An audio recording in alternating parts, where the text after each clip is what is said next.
শরীরে ট্যাটু আঁকা যাবে কিনা? এই যে আমাদের সমাজে বিভিন্ন প্রকার ট্যাটু আঁকে। ট্যাটু আঁকার দুইটা ধরন। একটা হলো চামড়া ফুটো করে রক্ত বাহির করে এক প্রকারের ট্যাটু আঁকা হয়। এরকম যে ট্যাটুটা আঁকা হয় শরীরকে ক্ষতবিক্ষত করে বা শরীরকে বিকৃত করা হয়, এটা একবারে সম্পূর্ণ হারাম। আর যদি শরীরকে বিকৃত না করে কোনো ভালো ছবি, যে আমি একটা মক্কার সিল মারলাম গায়ে বা মদিনার সিল মারলাম গায়ে হাতে, যদিও এটা উচিত নয়, মক্কা মদিনার যে লঘু বা সিল এটা আমার গায়ে থাকলো, আমার বাথরুমে যাওয়া লাগে, আমাকে অনেক সময় অনেক গুনাহের কাজে যাওয়া লাগে, তো আমি মক্কা মদিনাকে সাথে নিয়ে গুনাহের কাজে গেলাম বা বাথরুমে গেলাম, এটাও অনুচিত। কিন্তু অন্য কোনো ট্যাটু যদি সে শরীরের ভিতরে লাগায়, ট্যাটু তো প্রথমেই বললাম যে দুই ধরনের, একটা হলো শরীর ফুটা করে, আর একটা হলো শরীরের উপরে রং দিয়ে হোক বা অন্য কোনো জিনিস দিয়ে হোক এরকম ট্যাটু করা।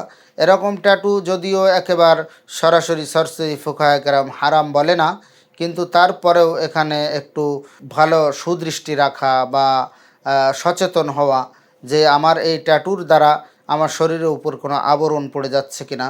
যদি আবরণ পড়ে যায়, সেখানে অজু গোসলের সময় পানি পৌঁছাইতে যদি বাধাগ্রস্ত হয়, তাহলে ওই রকম ট্যাটু করাও হারাম।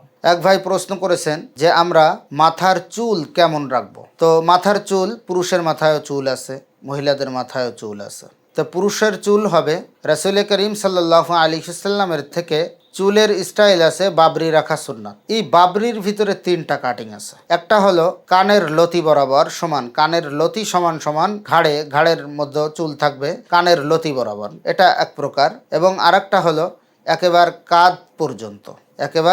কাঁধ পর্যন্ত, অর্থাৎ ঘাড়ের শেষ পর্যন্ত। আরেকটা হলো আরও ঝুলিয়ে দেওয়া। এই তিন প্রকারের বাবরি রাখা হলো সুন্নাত।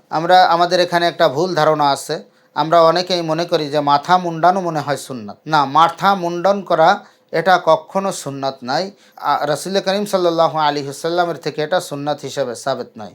রাসূল করিম সাল্লাল্লাহু আলাইহি ওয়াসাল্লাম হজের সময় মাথা মুন্ডন করেছেন, এখনও হাজি সাহেবরা হজের সময় মাথা মুন্ডন করেন, ওই সময় মাথা মুন্ডানো সুন্নাত। কিন্তু অন্য কোনো সময় এমনি সাধারণত গরমের কারণে বা কোনো রোগের কারণে বা ইচ্ছা করেই শখের বশে যদি কেউ মাথা মুন্ডন করে, এটা সুন্নাত মনে করে মুন্ডন করা যাবে না, কিন্তু নাজায়েজ কিছু না, মুন্ডন করা যাবে। কিন্তু সবথেকে আফসোস ও পরিতাপের বিষয় হলো এখন যে আমাদের যুবক শ্রেণী যারা আছে তারা এমনভাবে চুলের কাটিংগুলো করে, রাসূল করিম সাল্লাল্লাহু আলাইহি ওয়াসাল্লামের ওই হাদিসের সঙ্গে একেবারে সম্পূর্ণটাই মিলে। মান তাশাব্বাহা বিকওমিন ফাহুয়া মিনহুম। রাসূল করিম সাল্লাল্লাহু আলাইহি ওয়াসাল্লাম বলেছেন, যার সঙ্গে যার সাদৃশ্য হবে তার সঙ্গে তার হাসর নাসর হবে। আজকে আমাদের বিশেষ করে যুবক শ্রেণীদের, যুবক ছেলেমেয়ের যারা আছে, আর মেয়েদের চুল কেমন হবে?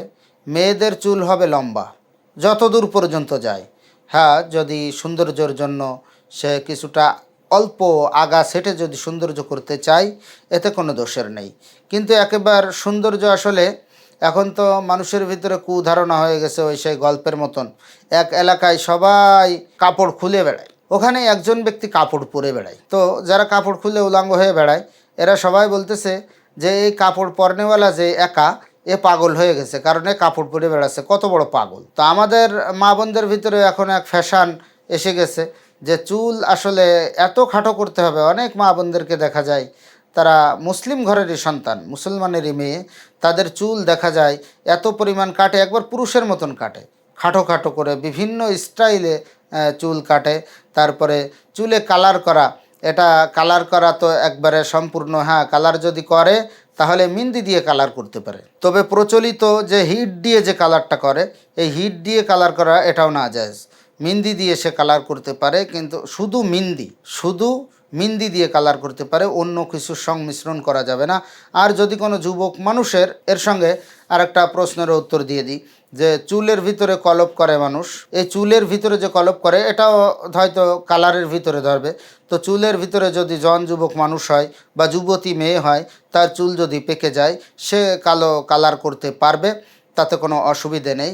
কিন্তু ওতে যেন কোনো হারাম জিনিসের মিশ্রণ না থাকে। হালাল জিনিসের মিশ্রণ দ্বারা বা হালাল জিনিস দ্বারা যদি কালার করে, তাহলে দোষের কিছু নয়, সেটা কালার করতে পারবে যদি জন যুবক হয়।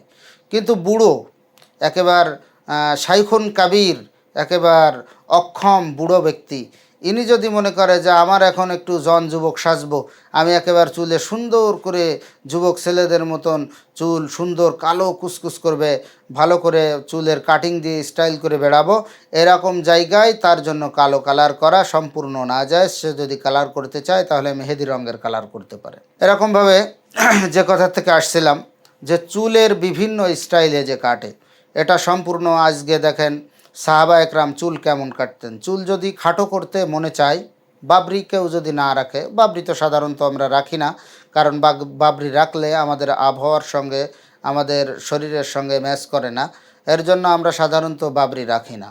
তো যারা চুল কাটি, যুবকরা যারা চুল কাটি বা বয়স্ক মানুষেরাও যারা চুল কাটি, সব সময় দেখা যায় অধিকাংশ মানুষের সামনে লম্বা পিছনে খাটো, এরকমভাবে চুল কাটা সম্পূর্ণ নাজায়েজ। চুল থাকবে একবারে চারিপাশে সমান, সামনেও যতটুকু থাকবে পিছনেও ততটুকু থাকবে। আপনার যদি লম্বা রাখতে মনে চায় আপনি পিছনেও লম্বা রাখেন, সামনেও লম্বা রাখেন, এতে দোষের কিছু নাই। আবার অনেক সময় দেখা যায় চুল আছে, বিরাট লম্বা লম্বা চুল আছে, কিন্তু মুখে যে দাড়ি গজাইছে, দাড়ি রাখাটা ওয়াজিব, এটা কেটেতে আবার চুল রাখছে।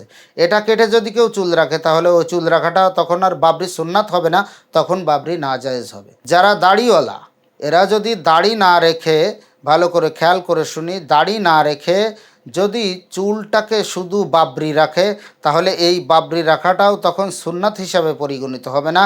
এই বাবরি রাখাটা তখন বিভিন্ন নায়ক নায়িকা গায়ক গায়িকাদের ফ্যাশন হিসেবে ধরে এটাও নাজায়েজ হবে। বড় আফসোস ও পরিতাপের বিষয়, এখনকার যুবক, মুসলমানের সন্তান, এরা সাহাবা একরামকে আইডল মানে না, এরা সাহাবা একরামকে আইকন মানে না, এরা আইকন আইডল মানে নায়ক নায়িকা গায়ক গায়িকা খেলোয়াড়, এই সমস্ত মানুষদেরকে বা বিভিন্ন নেতা, বিভিন্ন স্টাইলে যে সমস্ত বিদেশি স্টাইল, ইউরোপিয়ান স্টাইল, কাফের মুশরিকের স্টাইল দেখে ওই স্টাইলের প্রতি অনুপ্রাণিত হয়ে সেই স্টাইলে নিজেদের চুল কাটে এবং মুসলমান হিসাবে দাবি করে, তাহলে এটা হবে একবারে সম্পূর্ণ বোকামি।